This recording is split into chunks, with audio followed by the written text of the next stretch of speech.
Trevor Zegras Show, the #1 rated pregame, intermission, and postgame show this side of the Mississippi, south of the Arctic Circle, north of the equator. It is a matinee, and I think that some people are sleeping in a little bit today. Just a wee bit. It's filling up here down at the Xfinity Mobile Arena as the Flyers prepare to take on the New York Islanders in a game. Kate Scott, the Sixers broadcaster, calls it the Xmo. What do you think about that? I think that's absolutely awful, and I'm not surprised she came up with it. I don't like it either. Tyrese! I really prefer just the Xmo! X. The X. If we're gonna shorten it. I'm gonna say this. I think Kate Scott is a good announcer. I think I've seen her do football, and she's really good at that. Yeah. I'm not a big basketball Kate Scott fan. No offense to Kate Scott. Seems like a lovely person. Not my cup of tea. I think the Xmo is a terrible idea. It sounds like a deranged version of Elmo that got left in here after they shut everything off. And late at night, Elmo's just raiding the press box and eating all the M&Ms and a couple of hot Gritty and Elmo's love child. Yeah. Oh, Elmo thinks Xmo thinks it's a great idea. Xmo loves the floor hot dogs, the tubular meats. Can you imagine? I can imagine. Anyway, welcome into the show. This was completely not planned. Xmo can't wait to see Matthew Schaefer take the ices. You know? It almost became Schmeagle. It doesn't matter. Yeah. So welcome in. We are live on Facebook and X and, of course, YouTube. If you haven't done so already, like the video, share the video, subscribe. You hit that like. It's a big help. Helps other people find the show. If you share it to some friends, family members, ex-girlfriends, ex-boyfriends, whatever you're into, it just helps. Helps the show. Anyway, Anthony. Yeah. Flyers Islanders. I was talking to a few people, overheard a few people. The idea out there is not a lot of juice for this one today. A matinee game this early in the season doesn't quite hit the same. How are you feeling going into this one? Sam Ersson is in net, so expect a high-scoring affair. So I always like these early games. Do you? Yes, because here's how I operate. Give you a little insight into what I do and how I maneuver around the building, right? I like these early games because there's no pre-game media availability. You're not, there's no an opportunity to talk to players or coaches or anything because it's so early, right? So the media tends to wander in, a little later than usual. Oh. I like to come down early on those days because then I find people and I'm able to chat with them. Do those people ever give you any insight into things? Yes. Yes, I may have had a couple conversations today. Uh-huh. So we have some things to talk about today, Russ. Well, where would you like to start? I noticed that Zamula is out of the lineup. He is. Ginning is back in. Ginning is back in. Yeah, Did anybody that you chatted with have anything to say about? I think that's Mr. just Zamula. I think that's just a continued getting paid plenty of Zamula to not be a very productive NHL defenseman. I think that's just a hold down the fort kind of rotation between those two for now until Risto gets back, which I looked into that a little bit. Yeah. So Risto, I know Kevin Kerr's actually had this report, so this is not something that's original from me, from my conversations today. I just got a little bit more detail about it today. Risto is still early December. Okay. Is now the timeline. There was not a setback there. Apparently the surgeon, so he had a second surgery on that triceps that was originally injured back in the spring. Well, no. So that the second surgery was the April surgery. Oh, okay. Yeah. So he had it previous to that. That was the injury the year before. Oh. And it happened again, right? So it was rehab, and it sounds like that the surgeon was like, "Hey guys, be extra cautious with this one." Okay. So they're asked for more time than they probably would have originally thought. Even though, so the idea was November, okay, fine, but now it's probably early December for Risto. So he's like CM Punk hurting the same triceps twice. Yeah. There was another... I was going to say, there's another guy that was on the injury report this week and had an updated timeline. Yes. And so Oliver Bonk somehow went from being day to day to week to now 5 to 6 weeks out. And at this point, it almost feels like a tired thing to say, wow, you really can't believe any injury report that comes out, because more often than not, it feels like there just seems to be day to day, week to week, and then you become Ryan Ellis. Yeah. So Oliver Bonk, what the hell happened? How do you go from day to week to week to now 5 to 6 weeks away? And obviously you hope that 5 to 6 weeks away doesn't become, an additional 2 months and then he misses the whole season. Well, I mean, and this is one where they're going to knock on wood a little bit, right? Oh boy. And I'll be honest with you, I had heard 2 different injuries. And not that he has 2 different injuries, but I had heard that the injury could be 2 different things. Could have been 2 different things. Okay. But as what I got today, and I think that this one is the spot on, is it's actually his lower back. That's bad. That's really bad. That's significantly worse than. But the good news is he had recently had a doctor's visit, and they don't believe surgery is going to be necessary. That's slightly better news. So it's a matter of rehab, rest, and stuff like that. You're probably looking at same time frame as you're looking at for Risto. But there's a chance with this one, because of backs are weird. It could be, and he's younger. Remember, he's younger than Coots, right? And so he doesn't need that surgery. It could be shorter than 6 weeks. It could be a little bit longer than 6 weeks. That one's a little bit unknown at this point. So they're being a little bit more careful with Oliver Bonk. I mean, listen, there's no getting around it. That's not good. Of all the things to have go wrong, a back is about as bad as it can be. Because let's just say you have a herniated disc or something, right? And you try to rehab your way back into it. You could end up doing additional damage. That could end up still needing surgery. So it's almost like, I don't know what the injury is, but if that's what it is, then you kind of look at it and you go, you better hope that the rehab and everything works and that it's just fully fine. Because if not, you're looking at a scenario where he takes a hit the wrong way, he goes into the boards the wrong way, and then he is having surgery. And you don't want to go, total pessimist here, but there is a path to oh my God, is this going to be pushing that window? He needs to play. He in theory would have had an opportunity to try to make this team had he been healthy in the summer. He probably wouldn't have. But he would have gotten a longer look at the very least, and maybe been in that rotation of the guys who, when there's an injury at this level, maybe Emil Andre's not the guy who comes up. Maybe more than anything, it would be that he would be playing big minutes for the Phantoms right now, and he's not playing at all. So that's the stunt in development, right? I don't think Bonk is a guy that was ready to go start the season, even first call up kind of thing. I don't think he was there. Yep. I do think though that he would have been playing, top pair minutes or big, if not top pair, second pair, but bigger minutes with the Phantoms this season. I think that would have been a guarantee. And, when he comes back, he'll probably still be that. He'll probably get that. The question is, when does he come back? And so that's what's up in the air. It's what they don't really know. They're hoping that this rehab and rehabilitation plan that they have in place, and you're looking at sometime in the next month to 6 weeks for Oliver Bonk as well. So not ideal. Another guy that was a high pick that's not in the lineup tonight or today, Jet Lachenko. There were some things going around this week about if he gets scratched in 5 consecutive games, the Flyers could try to send him to Lehigh Valley for a conditioning stint. Is that correct? That is correct. So what a stupid bleeping policy. And I get how, but they can't send the kid to play the season in the AHL, but he can go there as part of a conditioning stint if he's scratched 5 times consecutively for a condition.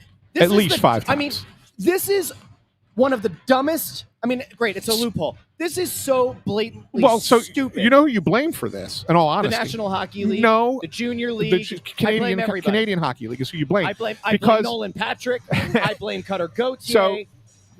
So it's part of the CBA, right? And I know the new CBA that they're now operating under allows for this to be different, but the CHL has not bought into it yet, right? And there's a real belief that they will for next season, but they're getting squeezing one more season of this out of the old rules because it was so late in the game when the new CBA was agreed to. But it really comes down to the CHL affecting this, these kids from developing properly. Because so I look at the CHL and I say, when they start letting kids in, the youngest kids, 16-year-olds coming in, they are all about development with those kids, right? Yep. But they look at it as we're developing for 2 years because we think that once we get them to 18 and they are draft eligible and then they get drafted, then they become something we can market. Yeah. Right? And then we can market those players that they play for us for 2 more seasons because they can't go to the AHL until they're 20. Right, so that's where it becomes stupid because that's when the CHL changes its stripes, and it's not good. It's not good for development of players. And that's why you have so many players who are high-end talents who don't maybe at high-end talents at 18 that maybe don't ever quite make it or don't quite live up to the potential because they have to spend 2 more years playing in a league that they're better than. Yeah. Right? And so that's the situation that the Flyers find themselves in with Jet Luchenko. So what do you do? So that talk that's out there, it is something that the Flyers are considering. So if they were to do it, and I'm told that they have not made a determination that this is what they're going to do because they very well may not. And I'll explain what another thing that they could do instead. They could, in essence, let him sit out 5 games. So today would be the second of 5. Yep. So then you're looking at November 1st would be the 5th game, right? And they could, at that point, send him out on a conditioning assignment with the Phantoms for 2 weeks is your maximum allowed. Then he has to come back to the team, right? Or they scratch him for 5 more and send him back down for 2 weeks? They could, but they would not do that. Okay. They would not do that. There's probably a limit on the number of conditioning assignments. Especially I don't know what the exact rule is there. Like if the second time, it might have to be something completely different. But anyway, point is that they could do that. They may, if they did that, wait until November 4th to do it. So that way, within that 2-week window, you're looking at 5 games with the Phantoms. Okay. That's the maximum number of games that they can squeeze into the 2 weeks on their calendar, in the upcoming calendar. I'm sure there's later in the season. I didn't look at the full calendar to see if there was one where they could get a 6th game in, right, or something. But there's a 5-game window if you wait until November 4th. All right, so there's a good question here from Landros because obviously, like one of the things that comes up is like Guelph's team hasn't been very good. Now Landros says they're a 500 team this year, possible playoff team with Luchenko. It's not like he set the OHL on fire when he played last year. And is there an issue between the Flyers and Guelph? Not at all. Not at all. They actually have a pretty good relationship with Guelph. Corey Stillman's the coach there. He played the same time as Briere. They're friendly. I don't think that there's a relationship problem at all. But what you can do, and what teams have done in the past, is the NHL team who owns the rights, they try and talk to these junior teams and say, hey, listen, is there any way you can help us out here? Because let's look at it this way. Send them to a good team. Here's the thing. So Guelph is trying to host Memorial Cup next year. Okay. And if they get that guarantees that they're in the Memorial Cup. Okay. No matter how good their team is, right? With the host team always is part of the Memorial Cup championship. Okay. So whether they win the OHL or not, they're going to be part of it. Little participation trophy. It is. It's like the U.S. getting an automatic nod for the World Cup, even though. Correct. That's exactly what it is. Okay. So Guelph's trying to host that. So if Guelph is hosting the Memorial Cup next year, if you're the Flyers or any other team, you would want your players playing for Guelph. Potential prospects, young players playing on that Guelph team next year. Right? Which is where you hope Luchenko's not there next year. Well, no. We're not talking about. I'm not talking about Luchenko. You're saying longer term. No. This is down the line, right? So I'm not talking about Luchenko. I'm saying so you don't want to burn a relationship there, right? Because that's something that could be beneficial to the Flyers if they have a player or two that could end up on Guelph, down the line and have them develop a little bit playing in Memorial Cup games against the best teams in junior hockey. Okay. So you don't want to burn that relationship, but you try and work with them and say, hey, look, is there something we can do here? Is there something that can be worked out? Potentially get Luchenko onto a more competitive junior team. And Guelph would get a lot for him. I mean, he's considered one of the, if he was in junior, he would be considered one of the top junior players in Canadian junior league. Yeah. So Guelph could get a lot of assets for him and develop that team and make that team for next year be a lot better because, if you're rebuilding to host Memorial Cup, you want your team to be competitive. You don't want your team to be blown out of the water while you're hosting it. Yeah. So they could take that path as well and try and get Luchenko onto another junior team in some capacity. He may have to go to Guelph for a handful of games, whatever, just because it's the beginning of it's still early in the season. But that maybe help facilitate that trade somewhere else. Joe Papel asks over on YouTube, was this the plan all along, Ann? Waiting 4 years for Jet, or has he not progressed this? This is year 2. He just turned 18 in August. He just turned, 19 in August. Yeah. Okay? Just turned. Like, he is very, very young. Very young. So it's a matter of he was not going to be an automatic into the NHL. Not many guys drafted where he's drafted are automatic into the NHL at 18, 19. They usually are 21-year-olds that come in at that point, right? And like Adam Kimmelman said the last time he was on here, you basically have to wait 10 years to make it look back at a draft and say, you should have done this or should have done that or whatever. I say 10's probably a little bit long. I'm more in the 5 to 7 range. 10 gives you a holistic view, but you don't need 10 years. Yeah, I think 5 to 7 kind of gives you the better, a good enough feel. So yeah, I mean, look, it's not I don't think it's a 4-year plan for Luchenko. I do think that if he was able to play, if a Phantoms year though, then it will be. I don't think in theory, it'd be 4 years until he's. I don't think next year here. is a full Phantoms year. Let's put it that way, right? Like so. He's played games here. He's got a shot to play 5 more here before the Flyers have to make a determination. And then maybe he gets this conditioning stint. So maybe you get 5 games with the family. All of a sudden you got like 14 games against men and not playing against boys. And then you play in the World Juniors where you're playing against the best players of your age group. Like there's things that would be nice though when he's playing against the boys if he would dominate the boys. No, but he's not. But World Juniors is not boys. No, I'm talking about his junior team that he'll go back to. It'd be nice if he could like light that up. It would. You still have to have talent around you. Like you can't be. Hockey is not a one-man sport. You can't just put up goals and points if you don't have good players on your line with you. Like you have to have some talent with you too. You can't just be a one-man show. The sport doesn't work that way, right?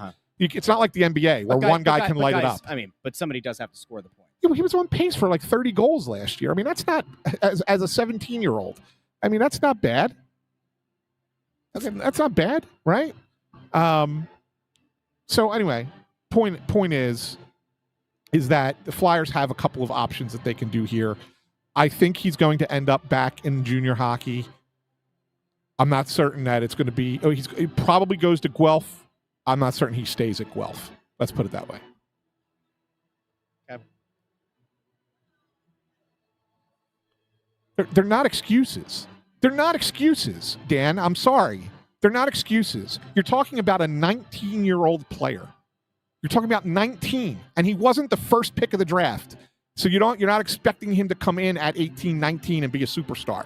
And Russ can sit here and do his whole routine all he wants because Russ is a rabble rouser. I'm not getting defensive. We've had a very nice. I'm not getting defensive. You're a rabble rouser about this. Well, see, because you don't know. But here's the thing. Let's break the fourth wall. Of the people that I respect and the people whose opinion I do respect, they won't all come on to a show and say it. But the much larger majority right now of people that I respect that I talk to have the same kind of general fear or concern that he's probably not going to develop into a top-level guy. Now, again, we can absolutely say 19 years old, a lot of things can change. Maybe he goes back to Guelph, and maybe he does find that scoring touch. Or maybe he gets moved to a better team, and maybe he does develop, and that's great. And again, I would love to be wrong. But my concern is, I just look at it and I say, there are a whole lot of ifs and buts to get him into the correct level and to get him into the right place for his development. And unfortunately, the best place for him is with the Phantoms. Now, my ultimate hope here is that if he goes down and does that stint with the Phantoms, he looks good in that stint with the Phantoms. And then he goes and he takes that momentum and he carries it into junior and he plays well. Maybe he gets traded. There's just a concern here because it's like, all right, 19, totally fair. Sure. You could be concerned. There's nothing wrong with being concerned. I mean, we would look back and we'd say Michkov was a higher pick, right? But it's not like he was Michkov wasn't like, if he weren't Russian, we've said he might have been the second pick in his draft. Correct. You look at the guy who's coming in here with the Islanders. Now, he was the number one pick, and there were a lot of people who weren't exactly sure he was going to make the team. There was a lot of people who didn't think that he was going to play in the NHL, Correct. And he's surprised. And he's been very really good. Yeah. So there are guys who are of that age. Some of them are picked at the top of the draft. Some of them aren't, and they come in and they're able to make an impact. I think people are just, in general, there are a lot of question marks, and it doesn't mean that there's a question mark around the kids mentality. I haven't heard a single thing about like Luchenko not having his head on straight. I haven't talked to a single person who's questioned his desire to be great, anything like that.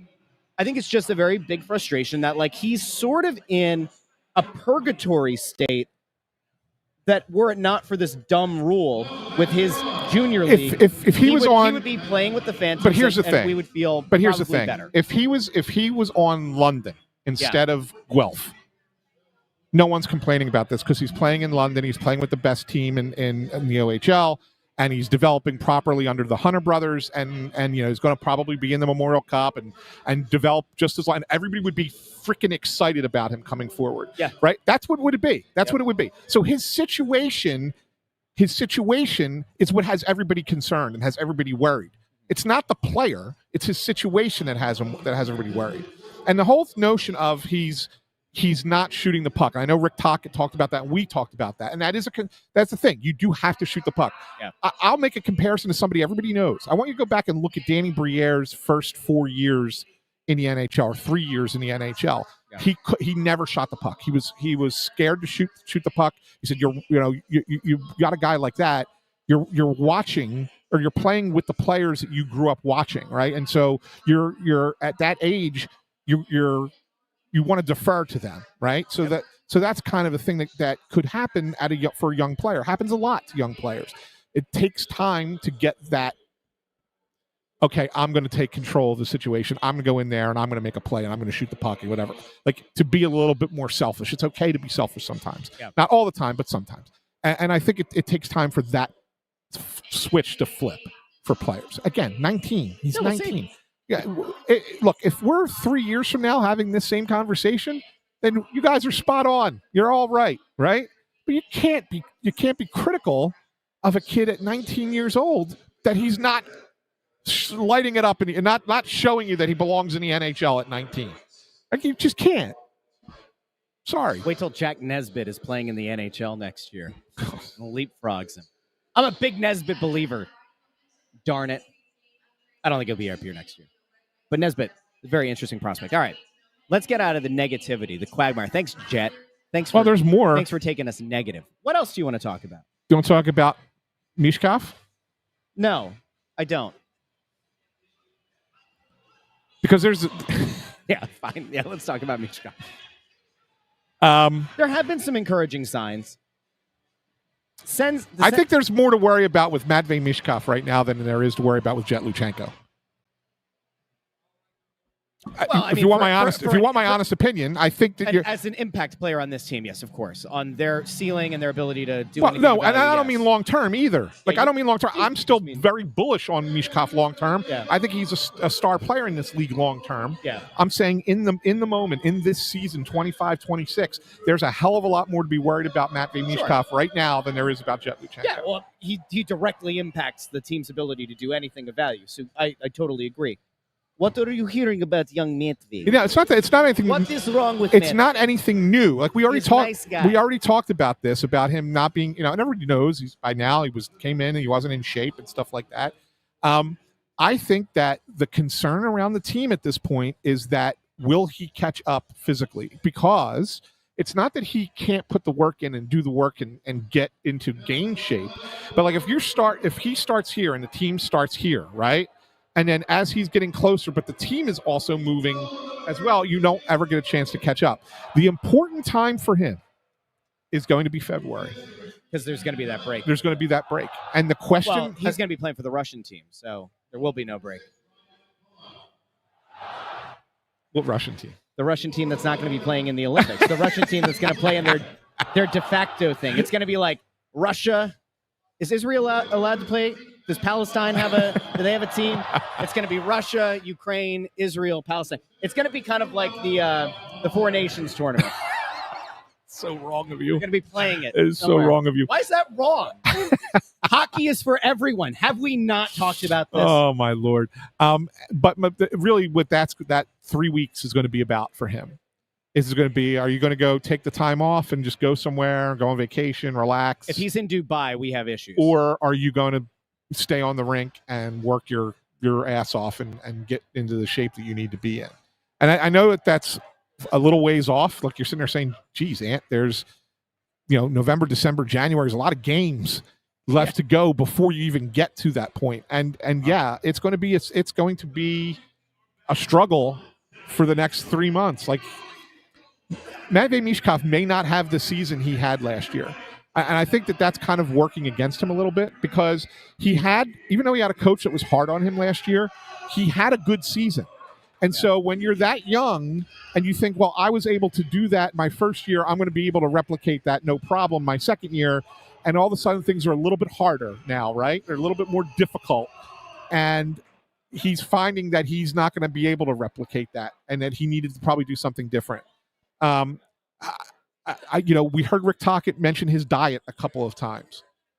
Was he down in Dirty Shirley's? Maybe not Dirty Shirley's. They have Woodgate. I don't think he's a big drinker. He's 20 years old. Let's keep this in mind, saying, right? This isn't like Joel Embiid. He's not like going out and having like 3 Chick-fil-A sandwiches. No, but I think it's more that. I think it's more that he's not eating. His nutrition isn't the best. His nutrition plan isn't the best. He has to learn how to look. When you're 15, 16 years old, you can house a couple McDonald's burgers and fries, right, and not have it bother you, right? But if you want to be an elite athlete at the top level of the sport in the world, at 20, you have to start taking care of your body, and you have to start doing it the right way. We could sit here and we can you could throw down 8 press box hot dogs all you want, and it's not going to matter, because you're going to still be able to talk and have an opinion and still do your job. But Matvei Michkov can't do that and still have his job, right? So that's the difference between what we do and what they do, and so he has to be smarter about it. And I think that this is a very hard lesson he's going to learn in his sophomore year, that maybe he doesn't end up quite nearly as impactful on this team as he was in his first year in the league. So I am going to respectfully, fundamentally disagree with you. Really? I am. Okay. Because I think that Michkov has the internal motor and has the mentality of a guy who wants to be great. Now, did he start behind the 8 ball? Yes, he did. Did he start behind? Yes, he did. Am I deeply concerned with it? No, I'm not. And the reason is pretty simple. Are we panicked about Travis Konecny right now? Some people are. No. But I mean, am I? No. Are we talking about Travis Konecny in the same way that people are talking about Michkov? I'd say not necessarily. No. They have played, I think Konechny's played 2-3 minutes per game more than Michkov to this point in the season, which includes a lot of times where Michkov hasn't played late in games, right? He's been pulled. The difference in point production so far this season is 2. They have the same amount of goals, and they're off by 2 on the assist column. And they play very different games. But I will tell you... And Konecny plays a better all-around game. But from a point production standpoint, I do believe that this power play is going to figure it out. And listen, you don't want Michkov to only be a guy who produces on the power play, but if he starts finding the back of the net with the man advantage, and that gives him that momentum that kind of helps pull his head out of the clouds or wherever and get locked in, give him some momentum, I'm not concerned. If we get to December and his point production looks like this pace, then yes, I'll be concerned in December. But I'm not going to be concerned about it now. Okay. All right. I'm going to give him the benefit of the doubt. Because I think that the difference between like a guy like Michkov and a guy like Nolan Patrick, right? There were always concerns. There were always people who had concerns about, does he have the desire to be an all-time great? I think Michkov does. I do too. Which is why I'm going to extend him a little bit of grace here. Just a little bit. Not a ton. Yeah. But a little bit. I get it, Russ. And I'm not saying that you're ultimately wrong on that. But the reality of it is the kid he didn't quite know the best way to prepare for a season coming off of another season. He just didn't know. And Bundy's here now. We can kind of throw it to him. Take us back to when you were his age, Bundy. Did you have an idea of the best way to do nutrition? No, not at all. Especially when I wasn't even in the NHL till I was like 22 or 21. 22. So, no, I didn't. I was living in college. They were playing like a 30 or 40 game schedule. So I didn't have to deal with that till I got to the league, and it still took me time. Right. Yeah, I mean, to figure out all the right things, because you're living alone. Like, I was living alone when I was young still, and then you're like, where am I going to get dinner tonight? What am I going to eat? And we didn't have kitchens like these guys have now. Well, they have food made for them. Yeah, and so the difference is, too, here is Michkov's eating homemade food. Like, he's got his mother and brother here in Jersey, right? And that's where he's at. So he's eating what his mom's cooking is. Let's a little bit divorced. And maybe Miss Michkov's cooking is fantastic, right? Maybe it's delicious, and maybe it's awesome, and he wants to eat it all the time. But maybe it's not always the best. Anthony SanFilippo drives a wedge between Matt Michkov and his mom. I'm not trying to drive it. Where's this coming from anyway? I missed the show, so I didn't really know. No, I had a couple conversations earlier. We're talking about where Michkov is and how important the Olympic break is going to be for him to get to the level he needs to physically, because he's so far behind the 8 ball here. Now, guys, I hate to do this, but we have a minute until pregame. We need to get our picks in. Anything else that you had from pregame? Any other conversations? I guess, say for the first intermission. Let's get to our picks really quick. I'll start. Yep. Sam Ersson is in net today, until he shows that he can be the guy that I once hoped he would be. I can't, in good conscience, pick him to win. I think that the Islanders are going to find the back of the net 5 times. I think the Islanders win 5-3. I also picked the Islanders in this game. I think this is a very even matchup. I think it's a very close game today, in all honesty. And I'm with you, Russ, in the goaltending situation. Look, Dan Vladar can't play every game. Sam Ersson's going to have to play some of these games. He's going to have to play better than he's played. He's been okay, but just okay. And the Islanders score a bunch of goals. They've early in the season they've put up a bunch. They also give up a bunch too. So I think this is a higher scoring game personally. And I got that wrong the last time I went with a higher scoring game. It ended up being a 2-1 game in Ottawa for my first loss of the year. But I'm going to take the Islanders in this one 4-3. Bundy? Today's goaltending, Sam Ersson, 3-0-0 lifetime against the Islanders with a .920 save percentage and a 2.29 goals against with 1 shutout. For the Islanders, Sorokin is 11-3-2 lifetime against the Flyers with a .947 save percentage, 1.54 goals against average, and 4 shutouts against the Flyers. So this is should come down to 2 goalies who like playing against the other team. I'm taking the Flyers in the home game today, 3-2. Intern. Islanders 5-2. All right. One quick note, though, on that thing. The Islanders just did fire their goalie coach. Okay. We will be back. Perfect. First intermission, second intermission, and postgame here on the Press Row Show. Thanks for tuning in.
All right, we are back. This is the Press Row Show, the number one rated pregame, intermission, and postgame show this side of the Mississippi, south of the Arctic Circle, and I think also north of the equator.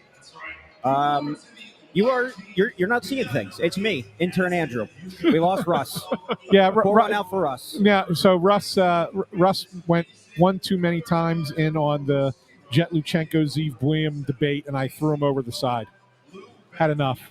You can't let things go, can he? He hit, No, he hit Amadeo on the way down. I think he landed on top of him. Yeah, he may have. He may have landed on So Amadeo. we are going to be doing the rest of this podcast now shorthanded. But you know what? That's okay, because sometimes teams thrive when they're shorthanded. You know who else thrives, apparently, when they're shorthanded? The New York Hockey Islanders. They did score a shorthanded goal there. I guess that's as good as a good a place as any to start this. That's the only goal that happened in that period. So the Islanders now are just the fifth team in the league that have scored multiple shorthanded goals this season. That guy Simon Holmstrom, that's his seventh just in the last 3 years. That's fourth on the active list in shorthanded goals. And that isn't even stat of the night. No, it's not. So, why don't you break that down for us? How did that happen? Yeah, I mean, I'll talk about this with Bundy too, because we actually discussed it a little bit. I really think it was an attempt on a pass by Michkov into a tough spot. Right? Does that kind of make sense to you? Bundy creates the 2-on-1 the other way, and then Drysdale makes the right play, but doesn't get his stick on the puck on the pass, and it allows for the guy to come in one-on-one with the goalie. Michkov turned the puck over on the power play too many times, and he tried to put it in the middle of the ice. That's how the whole play developed. And they went back down on a kind of a quasi 2-on-2, but then the guy sprung him to the outside. He was able to get the shot short side. I don't know if it hit the stick of Drysdale. Drysdale made the right play going to the shooter to try to force him to make a decision, and ultimately you want the shot taken in that situation. Ersson just couldn't come up with the save. Frustrating, because other than that, I feel like everything before that and everything after that, the team with the majority of the good chances to score was the Flyers. Yeah. So if you want to do Russ's expected goals nonsense, then you can make the argument they should be winning. But it's really just that, the Islanders only had two other shots the entire rest of the period. Yeah, no, I thought that the Flyers controlled the play, right? Much of the period. They had a few scoring chances. I know Bobby Brink had one right on the doorstep that, originally Tyson Forster was pointing that it might have gone in, but it didn't. Konecny had one on the doorstep. Yeah, He shot it right into Sorokin. Yeah, and then even right there at the end, right off that draw, it was a little give and go with Coots and Konecny, and Coots couldn't get the puck and bang it past Sorokin. It went past his stick and went wide. So they've had a lot of opportunities. So I don't sit here and tell you that it was a bad period by any stretch of the imagination. Yeah, you're down 1-0. But yeah, obviously, you need to get one in. You need to break the seal there, as it were, on Sorokin. Yeah. And they've actually one of the keys to the game tonight. They didn't do a good enough job for me was getting to the middle of the ice, and I think they did a pretty decent job of that. But you can't force it either, though. I think a middle of the ice to me always means more shot and rebound. Getting traffic to the front of the net, that's always very, very difficult on the opposing team's defenders when the Flyers do that. They need to do more of it. They outshot the Islanders 8-4 that period. The Islanders had one power play, too, which, Flyers did a pretty good job killing that as well. I was just going to say, the Islanders, as much guff as we give the Flyers power play on this show for not being able to score, the penalty kill is actually top 10 in the league this year so far. And that Islanders power play, middle of the road, they score at a 20% clip. That's right in the middle of the league. Flyers penalty kill, I thought, was great. Noah Cates in particular, just getting in the passing lane, breaking it up, and saucing the puck down the ice. Penalty kills, credit where credit is due, has actually been very, very good for the Flyers this year. It's been something that Tocchet preached a lot when he's coming in here and during training camp and even in the beginning of the season. It has been I want a really strong penalty kill. We always talk about specialty teams and how they can swing games for you or against you, depending on your success or failure of them. And really, the Flyers have been they're top 10, right? Did you look it up? They're 10th right now. They're 10th right now. Yeah. So they might even get a little bit higher after this game, depending on how things go. But yeah, they've done a nice job this season killing penalties, and it's a nice rotation that they have of forwards and defensemen that are doing it, and that's one of the reasons why people will complain that guys like, Yinning, I got to remember that's the new correct pronunciation, Yinning, and and Juleson are part of this, right? Because they do a nice job on the PK. So yeah, I mean it's helpful, it's beneficial, but you could stop all the penalties you want, you can kill all the penalties you want. You don't score goals, you ain't gonna win games unless you're the Islanders. Yeah, The penalty kill does score your goals. Right. So we did 30-something minute pregame. We've done this intermission for a few minutes. We still haven't even mentioned the number 1 overall pick in the draft is playing in this game. Yeah. Matthew Schaefer started his career having recorded at least 1 point in the first 6 games of his career. The game Thursday against Detroit was the first game of his career that he did not. He actually wasn't on the score sheet, which is surprising because the Islanders put up a 7 spot in that. But number 1 overall pick. Did you guys think that he was particularly impactful in that period? Thought he was really good. Yep. The guy skates just beautifully out there. The way he moves, he's pretty elegant and pretty slick. The way he moves the puck and he gets up the ice, and he's just got great vision. It's interesting. There's a lot of talk already about him possibly making the Canadian Olympic team as a young 18-year-old. That would be something if that really happened, because it shows you how light years ahead he really is of his own age. You know what you just proved to us, Bundy? Intern Andrew didn't watch the Snow the Goalie live from Chickies and Pete's last Wednesday. I watched a little bit of it. Because we talked about it on that show. When he said the fact that he said, "Oh, really?" tells you that he didn't pay attention to us talking about that. I mean, I do 41 shows with you guys. Yeah, well, we've done 44. I guess. It's like the roulette table, Andrew, when you roll it. Why do you think you don't just win black or red? You know that, right? Always bet on black. No, never. Remember Passenger 57? They have those 2 little green things on there, the 0 and the double 0. That's how the house makes all their money. I know nothing about what you're saying. I don't know how to play cards. I don't know how to do any of that. I was going to say something else and I forgot. Oh, see, that's better than Russ. Russ usually just says things that he shouldn't say. I'd rather you forget what you were going to say than say something you shouldn't. I was going to say Jet Luchenko, I think, is the greatest player in the history of the world. That's what I think. Do you want me to just give you the stat?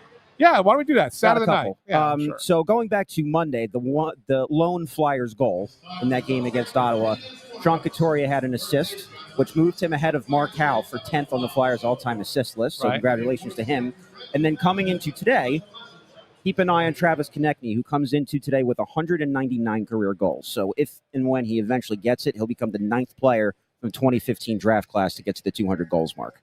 It's pretty good. Good stat. Yeah, it's a good number. That's pretty good. I mean, when you look at that, you say that 9 players in that draft class got to 200.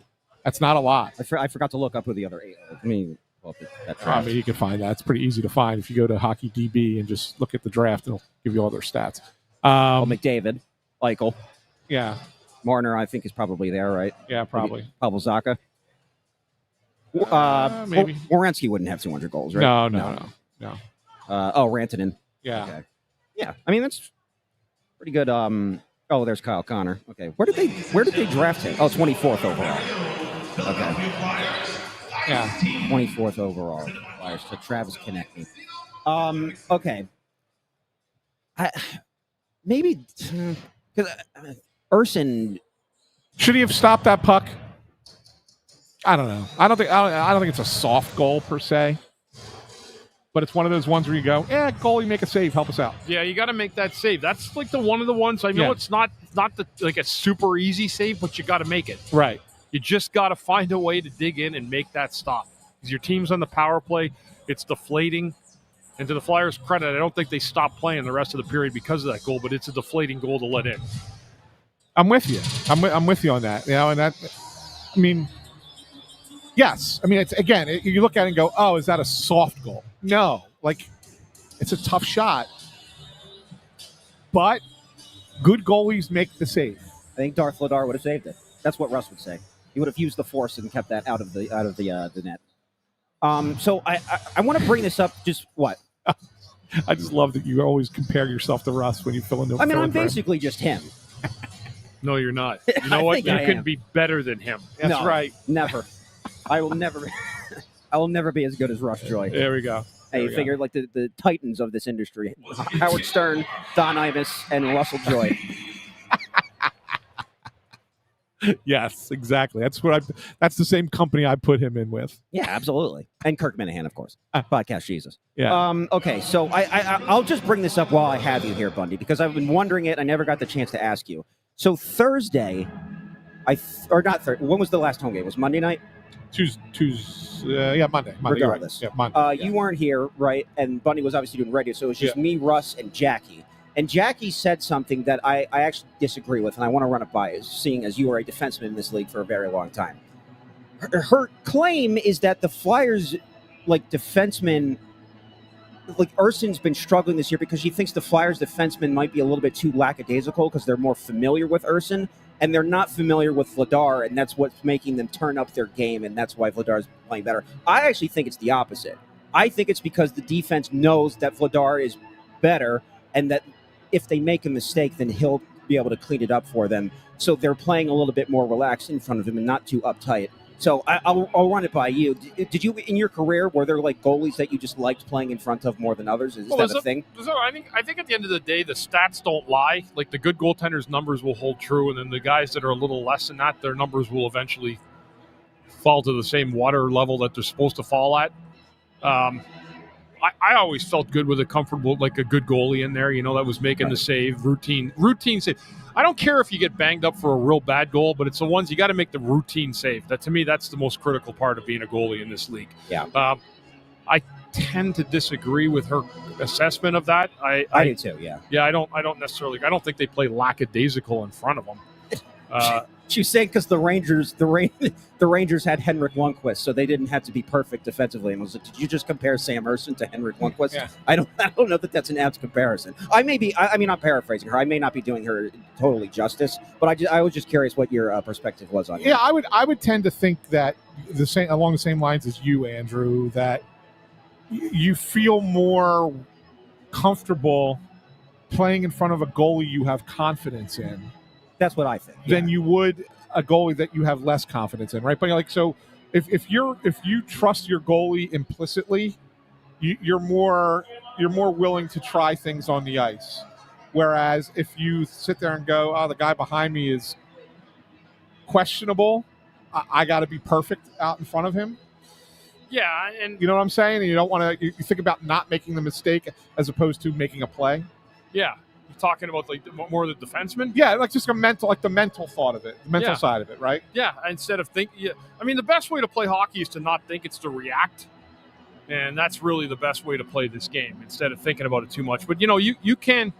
I think there's times you can overcompensate for a goaltender at certain times where you're trying to do too much defensively and you end up not having any of the puck offensively in the hockey game. Where you're really back, you keep backing in and you're trying to you're not maintaining your gaps really to protect what you think is your goaltender. I think that happens sometimes too, but at the same time, you just got to play the game. You can't worry about those little things. So, Ant, you did call it in pregame. There was a pretty significant pop in the crowd when the Islanders scored that goal. Yeah, they showed up from Long Island today. Yeah, I'm not surprised. I mean, there's a lot of excitement about the Islanders going forward. Obviously.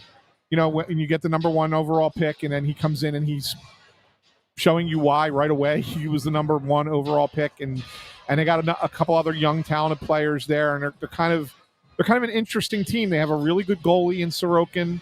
I'm not saying that they're a cup contender by any stretch of the imagination, but I think that there's some excitement behind that team up in New York for the first time in quite some time, and I think that you're going to start to see them.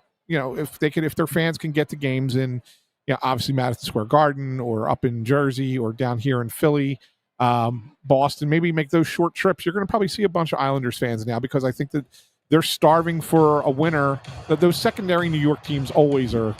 They have the little brother syndrome. Yeah, the Mets, the Jets, right? The same thing, right? And it's a lot of that. And I think that they're gonna have when they see an opportunity to kind of potentially pass the other New York team and be the spotlight team in that city, then I think their fans kind of get into it a little bit more. So I think you might see them travel a little bit better.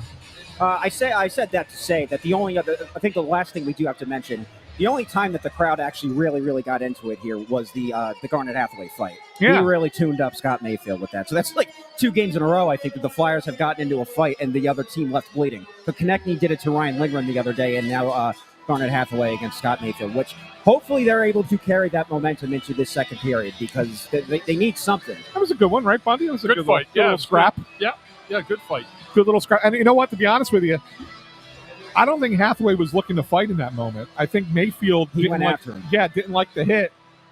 I loved the hit. It was great. Well, no, but Mayfield didn't like the hit. Yeah. And so that's why he went after Hathaway. It wasn't like Hathaway was looking to, stir it up or anything like that. It was just a really good, clean hit. And Mayfield went over and was like, okay, we're going to do this? All right, I guess we are. And that's what led to the fight. Hathaway's a tough dude. Yeah, I like the way he plays. I really do. I understand why he's here year after year, right? I mean, you need guys like that on your roster. Yeah. He mucks it up. He kills penalties for you. He does a lot of really good things. And then he stood up for his teammate there, too, after that hit by Mayfield. So he did a great job. Yeah. Good stuff. Good stuff. Trying to see if there's any questions maybe that we should get to from the bring back Stolars. Yeah, that'd be nice. Yeah. Yeah, there's a lot of frustration in the chat. And again, I get it. I certainly get it. I understand it. Like why you find yourself frustrated when you watch a game like this. But on the whole, it was not as bad a period as you think. The Flyers are still in this game. Remember, I picked the Islanders to win, but I did too. But I think the Flyers they're not in a bad spot down 1-0 after 20 minutes. Let's just put it that way. This game is far from over, and there's a lot that the Flyers actually did well, I think, in that period that they can carry them forward. It's just about finishing, and that's right now the one thing that I think is missing with consistency with this team is finishing. All right, well, that's probably it for the first intermission. The players are back on the ice, so they're going to start the second period here in just a little bit. So, probably 40 minutes or so, we'll be back here for second intermission. Hopefully, the score's a little bit different. I'll be out of here. Bundy, it'll be just me and you, Andrew, for the remainder, This right? is going to be unbelievable. Yes. I'm going to the Villanova football game. My son plays at 3:30 today. It was kind of caught in, so I was able to get in, do pregame in the first period, and then I'll miss you guys the rest of the way. So, full disclosure, Russ wanted to go to his son's soccer game, right? Yeah. And you're going to see your son's football game. So, Yeah. and I have to ask you, do you have any children participating in any sporting events today? No. Okay, good. Now, my oldest is your age, Andrew. Okay. Right? Let's keep that in mind. All right. Yeah. All right. We'll see you guys in just a little bit.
And then there were two.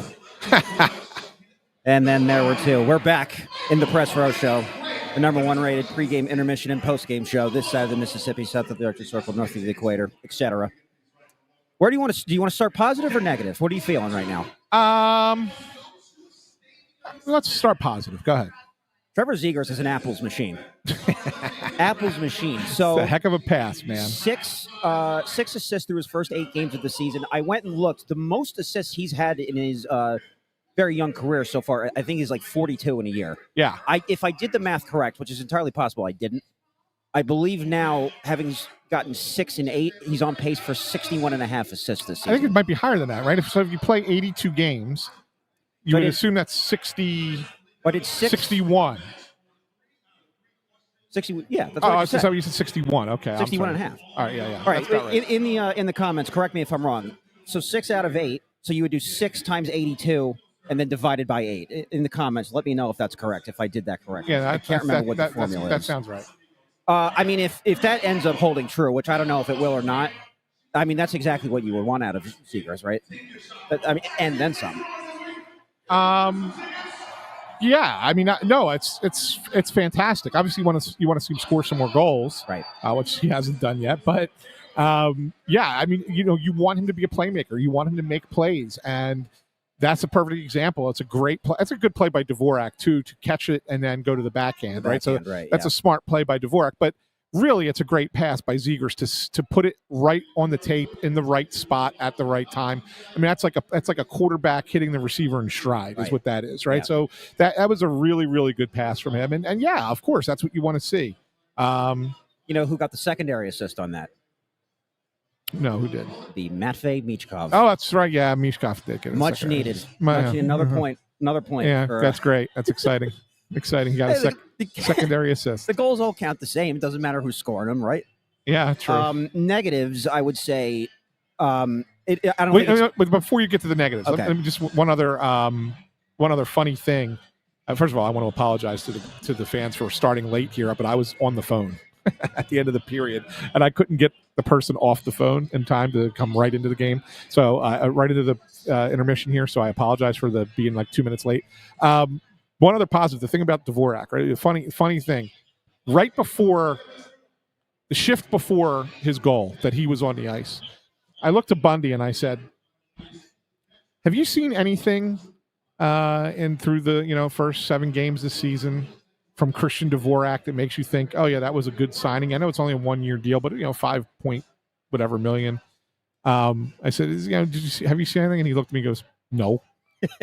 and I was like, no, neither have I. And then of course his very next shift, so we kind of spoke that goal into existence. The very next shift he comes out and scores the goal. Well, maybe we should just have Bundy trash everyone on the team. Yeah. That could be the point, right? We should just have Bundy start trashing everybody, and then all of a sudden they'll start scoring right in the moment. What's funny thing is on my Phillies podcast, the guy I do it with, Bob Wankel. Fighting Words, yeah. On the Rush Joy Media? Joy Media Network. Wherever you get your podcast. Yeah. Whenever Bob texts me during a Phillies game about somebody not looking good or being bad or struggling or whatever, they invariably, within minutes, either get a big hit, or a big strikeout, whatever the case would be, they actually do something good. So it's like, it's the reverse cooler, is what I call them. And so like maybe that's what we need Bundy to be. Yeah. On Snow the Goalie, to be the reverse cooler. Tell me a guy's not playing well, and then all this. Although it was, to be fair, it was my question to him. He just gave me a 1-word answer. That's fair. Yeah. So that's his second of the season. Second of the season. Dvorak scored twice now. Yes. Okay. The other side of it. Yeah. You're familiar with the term Murphy's Law, correct? Everything that can go wrong will go wrong. Yes, of course. I mean, that Islanders goal was just nonsense. Yeah. That's such an unfortunate bounce. They hit the referee who's standing behind the net. Yes. And it kicked right. I mean, the Flyers would have had possession of that puck. Correct. 100% would have had possession. Islanders get the puck back because it hits the referee. And then a couple of things happen. Juleson gets knocked to the ice. He gets back, tries to get back up. But by the time he gets back up, he's not there on the back door to cover for the goal scorer. And that's basically what happens on that play. So there's not really like a fault on the Flyer side. No. But it is an unfortunate goal. And so now even though the period, I thought the Islanders were better that period. The Flyers were better than the Islanders in the first period, but we're down 1-0. And I thought that the Islanders were better than the Flyers in the second period, and the score is still the same. 1-1 in the second period. Yeah, but I'm saying the overall score is still the Correct. same. All right. So if this is a fight, you're scoring this dead even going into round 3. Yes, this is 10-9, 10-9, right? 10-9 in favor of the Flyers, 10-9 in favor of the Islanders in round 2. So now third round of the fight. Let's see who wins. Right. I was gonna say. I would say both teams significantly picked up the pace of play though in that period though, which I think I was expecting it to. Yeah. It's an early game. Maybe guys are a little bit groggy. Both. I mean, the Islanders are obviously coming from New York, and the Flyers just got back from Ottawa. Early game, maybe a little bit sluggish in the first period. The shots have totally ramped up in that period. And I'll say this: after the goal, Ersson really did turn it on, and I think that it's beneficial to him. Only seeing 3 shots, it's great. Great job by the defense by shutting the Islanders down. For a goalie to get into a rhythm, though, you would agree they need to see shots coming their way, and he's capitalized. I think he's picked it up some. Yeah, I mean, he certainly had a better period in both teams. The Flyers, and this is a long-standing thing. This isn't just this year's team. I think this is something that has been kind of chronic for a few years for them. The second periods, they just struggle, and I don't know why, but they give up a lot more puck possession time and shots on goal. It seems like their second periods are always their weakest period for whatever reason. And the Islanders brought it a lot that period, and they had a lot of chances. And Ersson was good. Give him credit. Where credit's due. When he was tested in the second period, he did the job that he was supposed to do. Like I said, the 1 goal is not on him. Not really on anybody on the Flyers. Just unfortunate. But then the rest of the period, when they had chances, and they had some chances, their power play set up nicely. I thought Schaefer had a couple good shots from the point that he controlled. Didn't give up any real juicy rebounds. That's kind of a thing too that could hurt Ersson. And so I think he did a nice job on the whole for the period. He's got to do it again in the third. I would argue that he can't really get behind 3-1 at this point. Because Sorokin's played really well on the other end. He's been unbelievable. Yeah. They're struggling to find an answer for him.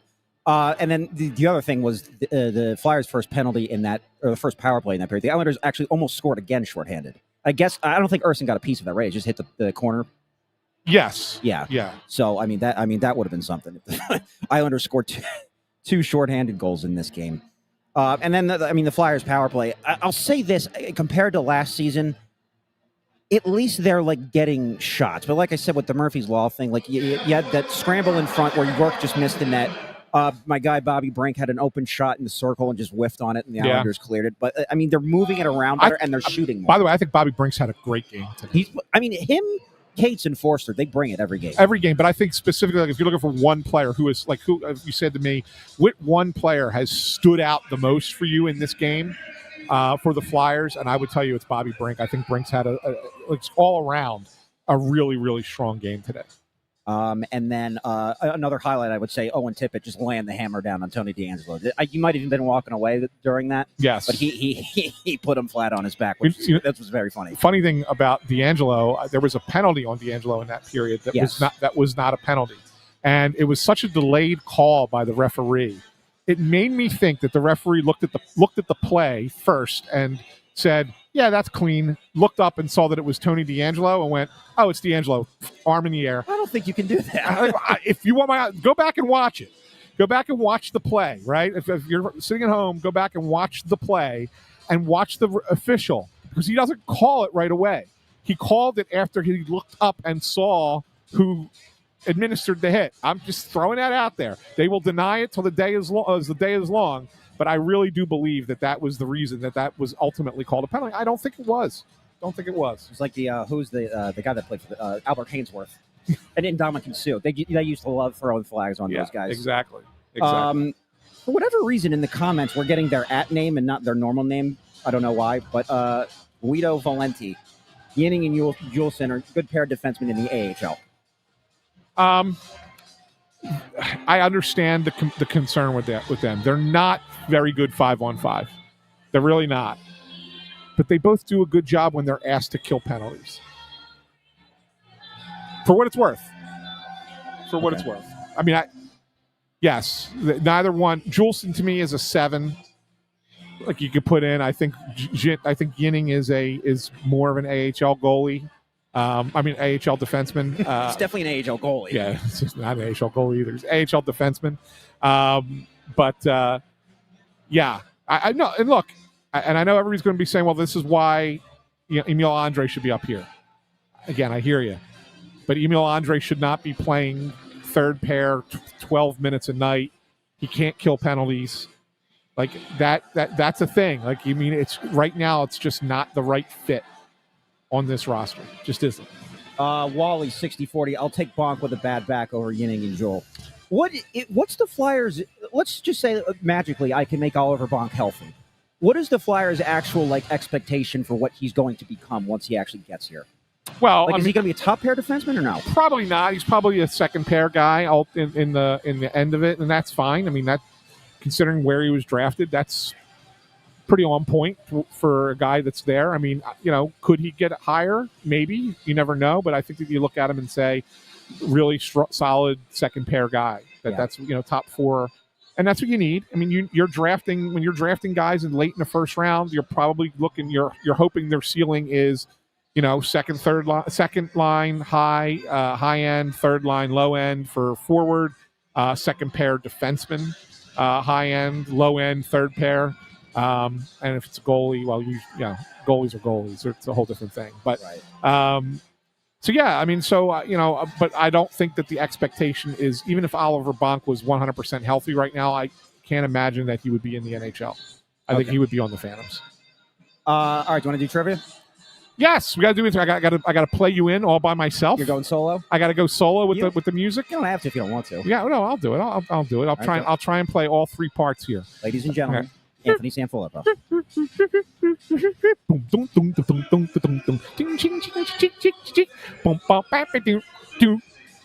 Amadeo, clip that.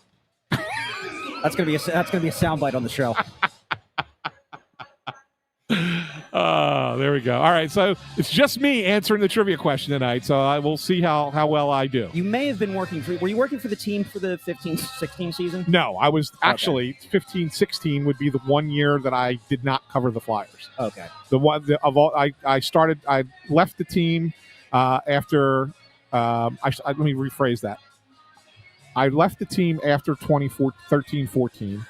I did some work for the AP in 14-15. 15-16, I didn't do one game. And then 16-17 is when I started covering them again. All right. So maybe I picked the wrong year for this question. That's all right.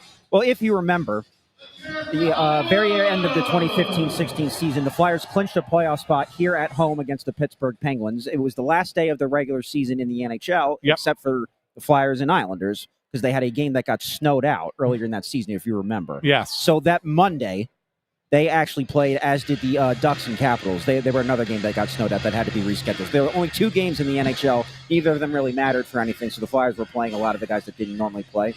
So which Flyers player scored just their second goal of the season in that game? Wow. Comedically low scoring for him that season. Jason Akeson. No. So I'm assuming this is like the way you asked the question, say it was a comedically low number. Yes. Makes me think that this is someone who they kind of relied on to score goals. I mean, this was the last season of his career. He certainly wasn't in his prime anymore. But I mean, the guy, he played in 39 games this season and only had 2 goals. Wow.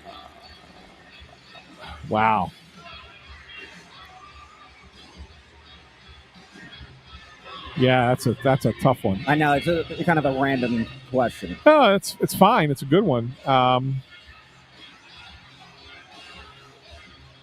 to remember who was on that team. And that was the last game of his career, you said? Yes. All right. So no, that's not that guy that was going in my head. Wow.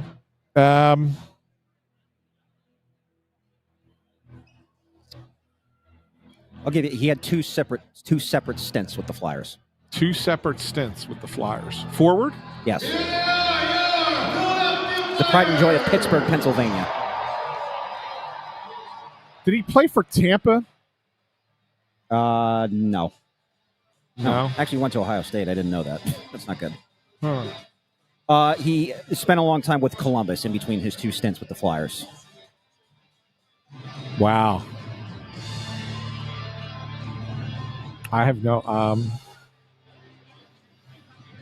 Oh, yeah. Now it makes sense when you said. Now I put the Pittsburgh together, and then the long stint with Columbus in between here would be that R.J. Umberger. Richard Allen Umberger Jr. Yes, who I knew R.J. really well because he was on the Phantoms during the lockout when then I was the year I covered them every one of their games that year, and so I was hanging out with them a lot.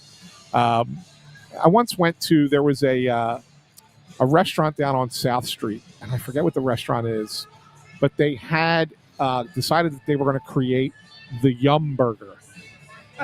And they had this whole thing where they had him come in and like he helped to make the burger. And I went and hung out with him for the day to do that. But I think that was during his first stint here. Did you try it? It was good. Okay. Yeah, it was good. It was a good burger. But it was an RJ Yum Burger. And the other thing that I remember is Hitch told us, and it's a shame Bundy's not here, Hitch told us that Umberger had a Flyers tattoo. Was it true? No, because I went to Umberger. And, I wrote it in a story because Hitch said it. And Umberger comes over to me and he's like, what the hell with that story? I'm like, Hitch said you have a Flyers tattoo. He's like, I don't have a Flyers tattoo. What's he talking about? I would appreciate the dedication if he did. Yeah, but no, he didn't have a Flyers tattoo. So, all right, anyway, that's it. Period's over. Yeah, probably intermission's over. Going back to the third period. 10 or 15-minute post game. Yeah, it'll be a quick post game because it's Sixers opener tonight. We want to get the heck out of here. That's true. And it's just the two of us. So I can't go downstairs, so I got to stay up here to do this. So, yeah, it'll be a fast post game with Andrew and I. All right, we'll see you guys in just a little bit.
What a game. What a game for the fine folks of Philadelphia that came out to Xfinity Mobile Arena for the Saturday matinee game. And if you made the trek down from Long Island, enjoy that train ride back up. Have fun watching the Jets tomorrow or whatever. This is the Press Row Show, the number one rated pregame, intermission, and postgame show. If we're talking in the second intermission about speaking things into existence, you said that you mentioned a Bundy. Dvorak hadn't really done anything to justify the Flyers bringing him here, and then immediately scores. And then later on in that same intermission, I asked you about Trevor Zegras, and you said, well, I'd like to see him score more. And can I interest you in 2 third-period goals in a shootout goal? Yeah, absolutely. We really did a hell of a job speaking things into existence tonight. We really did. I think we found the formula. It's just dump on everyone on the team until they finally get it going. Until they get it going, until it all happens. That was just that was a heck of an effort by them in the third period. Got to give them a lot of credit. They really put a lot of pressure on the Islanders in the third period. Overtime was a little wonky. It went back and forth. There were some great chances. Both goalies made big saves during the overtime.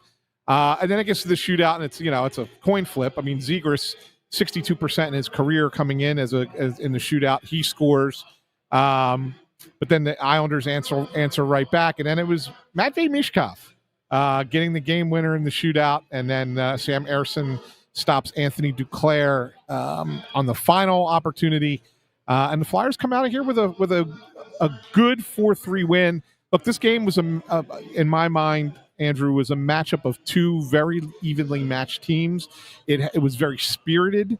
This was not one of those games that was a slog, like you remember the Minnesota game last week? Yes, I do. Right, where it was just kind of like, all right, this game is just dragging. Like, this game had some juice to it all the way throughout. The Islanders fans brought it today. They did, and the Fly and both teams. I thought both teams played pretty well overall. I thought it was a pretty good and entertaining hockey game here at the X. Yeah, the first game of the season for the Flyers that went to a shootout, right? So they're 1-0 in that regard. Yep. What was I going to say? I mean, I think the Islanders, you can tell, I think they're a solid team. You got to remember that team is loaded with veteran players that have well-established good players for a long time in this league.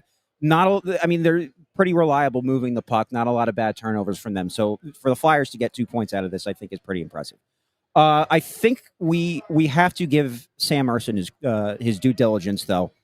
We've certainly spoke negatively a number of times on this program. He had a rough beginning to the season. He needed this game, and going into overtime, I was thinking to myself, what letter grade would I give Ersson? At the beginning of overtime, I had him at B-. I think he had earned that. After the stop on that 2-on-1 in overtime, I bumped him up to a B. After the shootout, I think I have to either give him a B+ or an A- today. He really, really battled back, and after that lousy first period where he was only 2 out of 3, the Islanders had that shorthanded goal, which feels like days ago. Yeah, no. So it's funny, we talk about, and it was still, we said earlier in the program, like that's a goal that you have to, you want your goalie to make a save. That first period goal that he lets up. Okay, yeah, that's that goal at every game. It's like, damn, Sammy, you got to make that stop. And he seems to have one of those a game. Fortunately, today for him, it was the first goal and not later in the game, right? So he has that, still has that goal, but it came so early today that it allowed him to kind of get back into the game. And once they started putting shots on him in the second period, he was pretty locked in. He was, yeah. And I know they get 2 more goals. One was kind of a unfortunate deflection, yeah, and then the other goal, the referee goal, yeah, exactly. So like those 2, you're not putting on Ersson, and so he really played well, and I really was impressed by him in overtime and the shootout. I thought he did a heck of a job. Yeah, he was good. So I don't, let me pull up the box score here real fast because I want to make sure that I get this exactly right. Where am I? So Scott Mayfield in total. 19 minutes and 38 seconds of ice time. Okay. I think the other 31 minutes he was in the penalty box. I actually don't think he was ever on the bench in this game. That's funny. So if for the people that were watching at home, maybe you can help us out in the comments, because I didn't see the exact genesis of of this entire skirmish that happened in the third period. Wild stuff taking place. First of all, I'll give Mayfield credit. He's got guts because Hathaway bashed his face in the first period, and then he went up and got in Hathaway's face again, even after all that. Then he had a little skirmish with Juleson, and then Grabenkin was the angriest I've seen a Flyers player so far this season. He was trying to go after Schaefer, and then the icing on top of all that was Abel's slamming McLean down to the ice. That was a wild turn of events, and I think it actually, I think the Islanders scored shortly thereafter. Yes. But you could tell that the momentum, even after that Islanders goal, was starting to shift. And then the Flyers immediately tie it on Zegras' second goal of the period on the power play. I'm happy that Brink got a secondary assist for that because he absolutely earned it. He created that entire thing, got it right to the net, and then the great play by him there is it looks like he's like kind of going back to the point, and he does something that they teach youth players to do. He skated the circle. Right, so he's coming up the wall, and then all of a sudden he kind of just turns at the in the right circle there and comes back toward the net. I think it surprised the Islanders. He gets off a shot and follows his own rebound, gets a second shot, and then Zegras punches it in through the scrum. Right, so I think it was a really, really fine effort by Bobby Brink, who maybe he's not getting credit. I don't think he got a star in the game. Did he get a star? I didn't hear what the stars were. I didn't say. But in my mind, I know you obviously got to give it to Zegras because of the 3-point game, and I think Dvorak had a good game as well. Whether I don't know who got the stars, but in my mind, Bobby Brink deserved one today. I thought that he had one heck of a game, even on plays and shifts when the Flyers did not score. I think that he had a real good chunk of this game that he had control of. Yeah, I mean, I mentioned it second intermission, but the Forster Brink Cates line, they've been bringing it every game, so credit to them. Yeah. Trying to think if there's anyone else that we should get. I mean, people in the comments are saying Konecny didn't have a great game. He's had a little bit of a rough. So it's interesting. So interestingly, I don't think Konecny had a bad game per se. The only play that I thought was a bad play by Konecny, and he kind of technically got punished for it. It was one shift, but in the overtime, he had that a turnover that should have led to a goal, but the Islanders were not for Ersson making that sliding glove save. And then the next shift out with Owen Tippett, he wasn't part of it, and they put Michkov out. Yeah. Now Michkov, I don't think was going to take a shift in that shootout until that bad play by Konecny, and then they put Michkov out there, and it was the only shift Michkov took in overtime. Kind of an ill-timed change. Yes, and he had a bad change. It almost created another opportunity for the Islanders, which was not a great overtime shift for Michkov either. But he gets it back with the shootout goal. So you can say, okay, good on you, Matt Vey. You got the game winner in the shootout. I think he needed it. I think he needed it. It's gonna I would assume help his psyche a little bit as he progresses through the season and hopefully gets himself back into a little bit more of a game shape. So I think the last thing that I have to say, unless you have something else as well. No. Here, do you want to do Luchenko again? Go ahead. Because I haven't really said anything about it. Go ahead. It's mostly Russ. Take it. Here's where I'm at with him. Luchenko is at 8 career games now, I think, in the NHL, maybe 9, including last year. How many did he play last year? I think just 4 or 5. I don't think he played that many. I think it was 2. Was it only 2? He was on a team for more than I think it was okay. 2 or 3. Yeah. Well, someone will correct me. Yeah. However many games, still hasn't gotten a point and is a -6. I don't know if it's beneficial for him to even be here at this point, which is why I think I'm leaning more towards Guelph. I think that they might do that. If you're looking at it, that's just from his perspective. And no, I'm not sounding any alarms saying the Flyers made a horrible pick. I'm holding out hope that he may very well become a legitimate player in this league. Looking at it from, I don't know if it's doing him any good being here. And now, after seeing this game, maybe I'm drinking a little bit too much of the Kool-Aid. Looking at it from the perspective of the team, yeah, I think it's safe to say there's belief within the organization that they can make a run for a playoff spot. So they're not going to be Colorado. They're not going to be Vegas. They're not going to be Carolina. They're not going to be safely in the playoffs. If they're going to get there, they have to fight, scratch, and claw for every single point that they can get. So I just don't think now is the time to have this 19-year-old kid who it does not appear is NHL ready to be playing in an NHL game when you need to win as many games as you can to try to get in. That's where, so like, I'll ask you, like, right now, like, what is he even bringing to the table for the Flyers? Nothing. I should say nothing, but not a lot. And Russ said he's 8 career games, 4 last year, 4 this did year. he have 4? Did he have 4 last year? I thought it was more than 2. I don't remember him playing 4, but that's beside the point. I would say this, Andrew. I would sit here and tell you that at the NHL level, the job of Rick Tocchet and his staff is to win hockey games. It's not to develop players. Correct. That's where I'm at right now. And so by keeping him here and playing him 8 minutes a game, that's not going to help him, nor is it helping the Flyers. So why are we playing him? Why is the team? You got to ask themselves, why are we playing him? Why are we, keeping him on this yo-yo, for lack of a better term? Let's just, it's not ideal, but let's just send him back and hope we can work it out that he finds his way from Guelph to another team. I think that's the best course of action for him.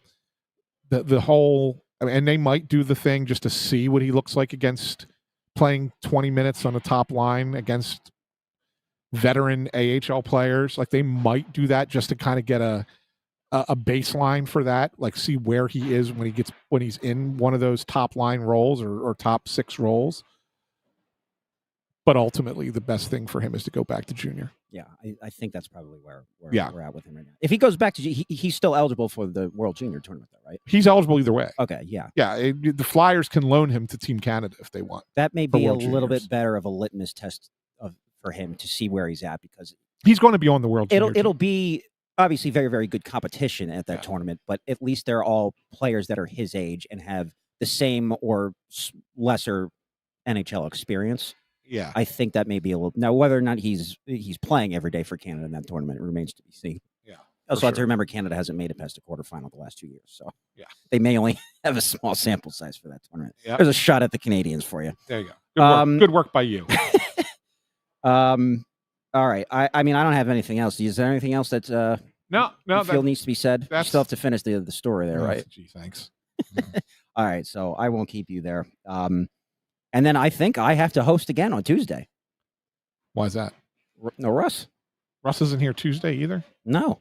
Oh, that's right. He's in New York. That's right. I forgot about that. He said that he's going to come back for the radio show on Wednesday. That's right. So I that's forgot when about you'll see him again. I forgot about that. So, yeah, you're filling in again on Tuesday. Against the Pittsburgh Penguins. Wow. That'll be a good game. That'll be fun. It'll be fun. So, yeah, Andrew, good job by you tonight. Thank you. Stepping in for the boy. The last thing I'll say before I wrap this up, I do feel the need I should shout out my uncle, Uncle Neil, turning 60 today. Uncle Neil. Yes. Happy birthday, Uncle Neil. Shout out to him. Very instrumental in me becoming a Philadelphia sports fan, for better or for worse. So I just wanted to give him his shout out. I'm good, though. That's good. I'm good. So thank you, everybody, for listening today. What does Russ always say? Like, review, subscribe, Whatever. retweet, comment on our TikToks, tell your friends. And so I guess the next time you'll be seeing us will be Tuesday. I think it's a 6:00 game, so we'll be on at 5:30, right? Yes, it is. For whatever reason, it's a 6:00 start, and I have no idea why that is. I got to kind of find out. But yeah, it's a weird start time, 6:00. All right. So we'll be on at 5:30. 5:30 Eastern. It'll be me and Ant and potentially a guest. But yeah, Yeah, I'll get somebody. Yeah. For pregame. You know what's crazy? We still haven't had a Meltzer appearance this season. Well, didn't he fill in for? No, I guess not. I forgot. yet. I thought I should have gotten Meltzer. I could have gotten Meltzer today. Maybe Tuesday. We'll Maybe do it Tuesday. Yeah, we'll get Meltzer Tuesday. Everyone in the chat loves Bill Meltzer. We get Yeah. it. All right. So thank you again. And then we will see you Tuesday at 5:30 Eastern before the Flyers take on the Pittsburgh Penguins. Enjoy the rest of your weekend and stay safe, everybody. We'll see you then. See ya.